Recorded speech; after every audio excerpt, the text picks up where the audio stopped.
대한민국의 현재 정부가 존재합니까? 무정부 상태라는 해시태그가 SNS를 뒤덮고 있습니다. 멀쩡한 골목길에서 국민들이 목숨을 잃어도, 폭우로 인명피해가 발생해도 정부는 존재하지 않았습니다. 대한민국이 입법, 사법, 행정 3권이 분립된 민주주의 국가가 맞습니까? 입법부인 국회, 사법부인 법원, 행정부인 정부가 국가의 일을 나눠 맡아 서로 견제하고 균형을 이루어야 하지만 그중 입법부는 존재를 부정당하고 있습니다. 저에게 충성하지 말고 헌법 정신에 충성해달라고 당부한 윤석열 대통령은 시행령 통치로 앞장서서 헌법 정신을 훼손하며 민주주의의 근간을 뒤흔들고 있습니다. 자유를 외치지만 시민의 자유는 빼앗고 있으며 원칙을 외치지만 자신이 곧 법인 듯 남에게만 그 원칙을 강요하고 있습니다. 이렇듯 행정 권력이 과대해질 땐 남은 사법과 입법이 견제를 통해 균형을 잡아야 하는데 우리 국회가 그 역할을 제대로 하고 있습니까? 최근 대통령실은 수신료 납부 시행령 개정을 밀어붙였습니다.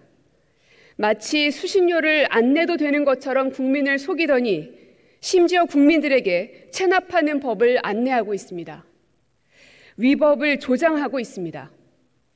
헌법재판소도 수신료는 방송의 자유를 실현하는 데 본질적이고 중요한 사항으로 그 결정 등과 관련해서는 국회에 유보된 사항이라고 한 만큼 제도 개선의 필요성이 있다면 사회적 논의가 전제돼야 하고 그 논의의 장은 입법기관인 국회가 돼야 마땅합니다. 그러나 여당은 무엇이 그리도 무서운지 자신의 입법권이 침해됐음에도 불구하고 아무 말도 하지 않고 있습니다. 상위법이 시행령에 의해 잠탈되고 있음에도 불구하고 입법부의 수장이라고 할 수 있는 의장님께서는 왜 아무런 제재도 아무런 항의도 하지 않고 계시는지 답답한 심경입니다. 얼마 전 저와 정의당, 기본소득당, 진보당 의원들은 함께 헌법재판소에 다녀왔습니다. 시행령은 응당 상위법을 구체화하는 것이어야 함에도 불구하고 상위법을 부정하는 시행령 개정에 대해서 바로잡아달라 호소하기 위함이었습니다. 마지막 남은 사법부의 판단을 맡겨야 했던 입법부 구성원들의 심경을 입법부 수장인 의장님께서는 어떻게 보고 계십니까?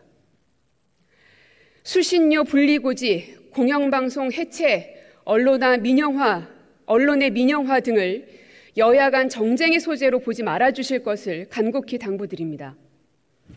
수신료 시행령 개정 이후 아파트 관리 책임자인 공동주택관리사의 기고문이 가슴 아프게 다가옵니다.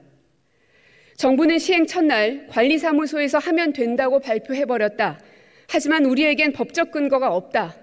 오히려 해당 지시를 이행할 경우 공동주택관리법을 위반하게 돼 과태료 처분을 받아야 할 처지이다라면서 작은 아파트 주민 대표회의도 이렇게 아무 준비 없이 일을 처리하지 않는다며 항의하고 있습니다. 준비되지 않은 정부의 위험한 판단이 이렇듯 국민을 대혼란에 몰아넣고 있는 것입니다. 그러나 저는 윤석열 정권만을 탓하지 말고 입법부인 국회가 본연의 역할을 다잡아야 한다고 생각합니다. 우리라도 스스로 바로 서야 입법, 사법, 행정 3축 위에 대한민국을 굳건하게 세울 수 있기 때문입니다.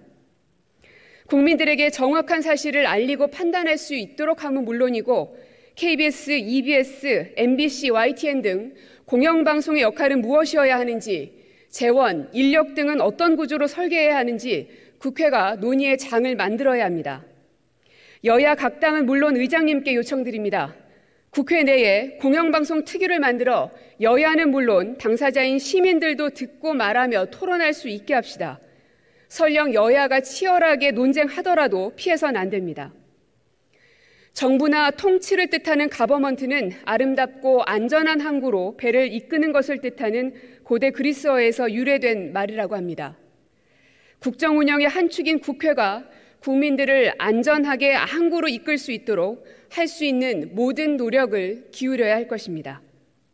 경청해 주셔서 감사합니다.